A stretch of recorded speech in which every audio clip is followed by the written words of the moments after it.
Sperm کی تعداد جتنی بھی کم ہے ایزو اسپرمیا ہو گیا. آج آپ کو ایسا نسخہ بتانے جا رہا ہوں بغیر ادویات کے.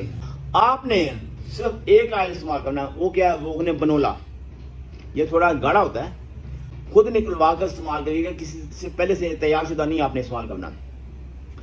میں آپ کو ایک مثال دیتا ہوں. ہمارے ہاں ایک حکیم اس وقت فوت ہو گیا, اللہ اس کو جنت میں جگہ دے, وہ اپنے بچوں کو مہینے میں 1-2 دفعہ روغن بنولا میں ہانڈی پکوا کر کھلاتا تھا. حالانکہ اس کے بچے ٹھیک تھے, پھر بھی اس کی کوشش ہوتی کہ ان کے بچوں کے جراثیم خود بخود مزید بہتر سے بہتر ہوتے چلے جائیں.